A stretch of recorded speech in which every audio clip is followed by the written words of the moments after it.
Le Launchpad, vous le savez, c'est cette séquence où Marouane El Fites nous emmène dans les coursives du plus grand campus de start-up d'Europe. Bonjour Marouane. Bonjour.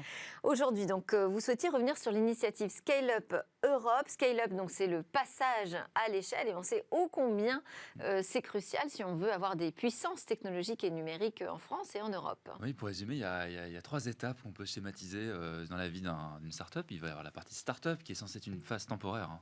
Si vous êtes une start-up pendant plus de 10 ans, c'est qu'il y a peut-être un petit souci. Il y a la partie scale-up et il y a la partie finalement exit. Exit, le rêve, c'est l'introduction en bourse. Alors la partie scale-up, c'est effectivement ce stade où l'entreprise croît à une certaine vitesse et fait face à certains enjeux d'internationalisation, de croissance, de structuration de son équipe, d'acquisition des talents, des clients. Bref, c'est une étape qui est assez importante. Et dans l'actualité, on a beaucoup parlé ces dernières semaines d'introduction en bourse sur le marché européen et notamment de Believe, qui a fait pas mal de bruit. Believe, qui est une solution qui permet à des artistes, des musiciens, de pouvoir traquer, analyser leur audience, ceux qui en tout cas sont présents en ligne pour des artistes indépendants et des stars. La cotation est un petit peu déçue, mais en tout cas, c'était un événement qui est censé donner... Mais c'était quand même une cotation importante. Très importante, parce que l'enjeu, c'est d'avoir des Mano Mano, des Miracle et d'autres, des Doctolib, qui puissent aussi s'introduire en bourse. Et preuve en est que OVH a déclaré son intention de se lancer sur Euronext à l'automne 2021 pour devenir un acteur clé en Europe. Alors, je disais que c'était un enjeu important parce que la question de cette puissance à gagner, elle n'est pas si évidente, pas si naturelle. Quel est l'enjeu déjà au niveau français ? Ouais, au niveau français, il y a l'enjeu, le président de la République a déclaré en 2019 la volonté d'avoir près de 25 licornes d'ici 2025 dans l'écosystème français. Alors une licorne, je rappelle, c'est une start-up valorisée de près d'1 milliard d'euros ou de dollars selon l'écosystème dans lequel on se situe. On est à peu près autour d'une quinzaine aujourd'hui.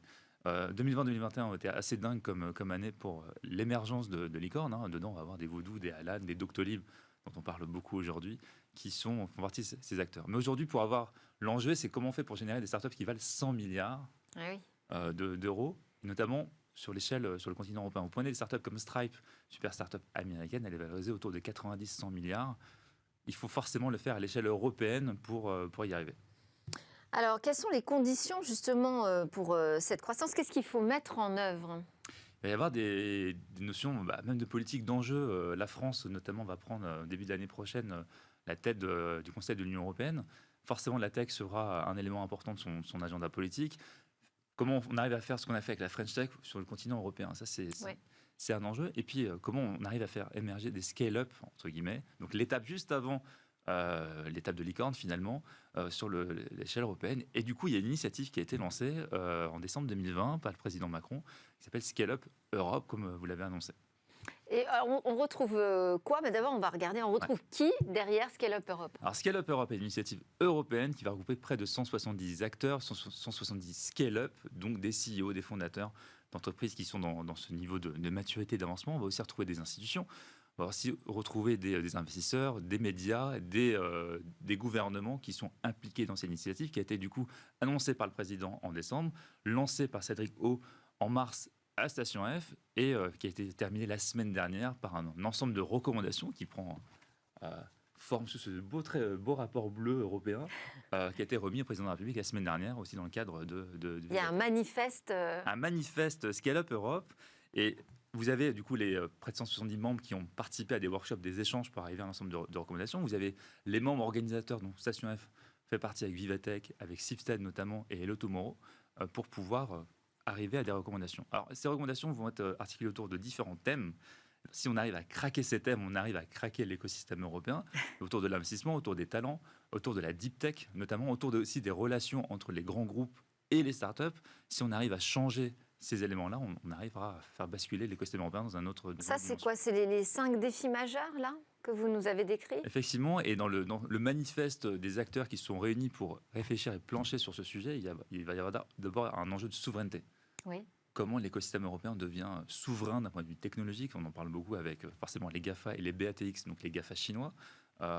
Tout code et tout algorithme a une composante culturelle et il faut que l'Europe aussi s'immisce là-dedans.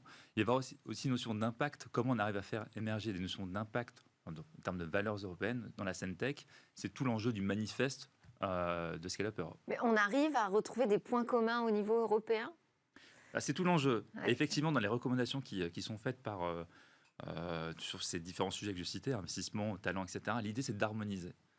Notamment sur la partie investissement, il va y avoir un ensemble de solutions qui sont préconisées. C'est comment on arrive, notamment grâce aux fonds d'investissement européens, à générer une dizaine, voire une quinzaine de fonds d'investissement qui vont avoir une capacité de financement de près d'1 milliard d'euros pour que l'investissement se fasse par des Européens sur le sol européen. On va aussi avoir un ensemble d'initiatives de comment on fait pour provoquer, j'en parlais en intro du coup avec Billy et OVH, des introductions en bourse sur le sol européen. On a beaucoup de pépites européennes qui deviennent américaines parce qu'elles s'introduisent en bourse à Wall Street. Sur la question des talents, comment on harmonise le droit social, notamment des travailleurs. Il y a beaucoup de recommandations qui ont été faites dans ce très beau rapport sur notamment faire émerger un travailleur de la tech en Europe pour qu'il puisse circuler d'un pays à l'autre et garder les mêmes droits sociaux. Les droits sociaux encore en Europe sont différents en fonction des pays. Comment on génère des visas pour attirer des talents non européens sur le sol européen, notamment des développeurs, donc dans la tech, pour qu'ils puissent travailler n'importe où. Donc il y a énormément de recommandations là-dessus pour harmoniser les réglementations. Oui, donc c'est un vrai travail de fond parce qu'il y a des polémiques autour de mais pourquoi on ne travaille pas déjà sur la puissance française plutôt qu'européenne. Là, il y a un vrai travail d'harmonisation. On est obligé aujourd'hui, si vous voulez Au sein avoir des États membres. des champions de la tech, de considérer le continent dans son ensemble. La France fait partie de ces pays intermédiaires, ni trop gros, ni trop petits. Donc vous allez avoir des très beaux projets, Ouais. mais ils vont devoir se mettre à l'échelle, scale, du coup, au niveau européen. On a des exemples aujourd'hui de réussite européenne. Oui, et c'est là aussi, derrière ces réussites, on voit encore les enjeux. C'est qu'on peut parler par exemple de Klarna, qui est une des plus grosses fintech au niveau mondial, une start-up suédoise. La Suède est sans doute le troisième écosystème européen. C'est assez incroyable. Klarna, qui est dans ce qu'on appelle le paiement fractionné. Oui. Donc, vous allez pouvoir acheter sur des sites de e-commerce en ligne et payer en plusieurs fois. Alors, c'est une sorte de refonte du consommation forme de crédit, qui est une start-up qui est valorisée aujourd'hui autour de 30 milliards d'euros. L'enjeu, c'est qu'ils vont sans doute faire une introduction en bourse sur le marché américain. Pareil pour Kazoo. Kazoo, qui est une start-up britannique. Donc ça, c'est ce qu'on voudrait éviter, c'est ça. L'enjeu, c'est ça, c'est qu'il y a beaucoup de valeurs qui échappent finalement à l'Union européenne et qui, du coup, s'étendent aux États-Unis, même si c'est beaucoup plus complexe. Une start-up européenne qui devient américaine garde des assets sur le sol européen avec des talents. Mais c'est aussi un enjeu de conserver tout ça. Start-up comme Kazoo, notamment, ou UiPath. UiPath est une start-up roumaine. La Roumanie aussi commence à émerger, qui vient de faire son introduction en bourse au Nasdaq. Mais qu'est-ce qu'il propose ? Propose une automatisation des tâches. Donc on est dans cette tendance ce qu'on appelle du low-code ou du no-code pour pouvoir finalement... en fait, l'idée, c'est la tagline de UiPath, c'est finalement reposer sur des robots sans devenir un robot grâce à l'automatisation des tâches. Et alors cette question des introductions en bourse qui ne se font pas sur le sol européen, on a une piste pour éviter que ça arrive ? Oui, il y a pas mal de recommandations sur la partie investissement. C'est comment on rend la place européenne beaucoup plus sexy pour que les fondateurs aient envie de s'introduire en bourse à Euronext.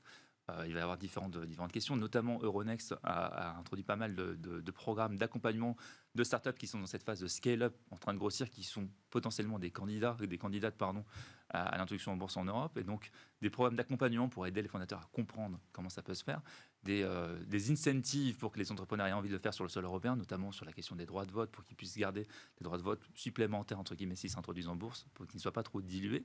Il y a aussi d'autres mécanismes qui sont mis en avant sur comment on arrive à introduire d'autres mécanismes de financement public européen non dilutif. Pour expliquer, c'est que souvent une start-up, lorsqu'elle lève des fonds, elle perd de son capital, elle alloue son capital à une structure privée. Comment on fait via des subventions ou certaines caractéristiques de prêt pour permettre un financement sans que le fondateur soit dilué dans son entreprise? Et c'est un alignement par rapport à ce qu'il fait justement aux États-Unis ou ça va plus loin ? Il y a vraiment des avantages. On est obligé d'aller plus loin parce qu'on a plusieurs pays qui sont concernés. Et puis même pour donner une idée des comparaisons, si on compare les trois gros écosystèmes de la tech, États-Unis, Europe et Asie, l'Europe est très bien avec un total de financement en 2020 de 41 milliards d'euros, soit 6 fois plus qu'il y a 11 ans. Donc on fait x6 en 11 ans, c'est colossal. Par contre, si vous comparez par rapport au marché américain, on est autour des 140 milliards de levées sur le marché américain et en Asie, autour de 74 milliards. Donc il y a encore beaucoup de chemin à faire.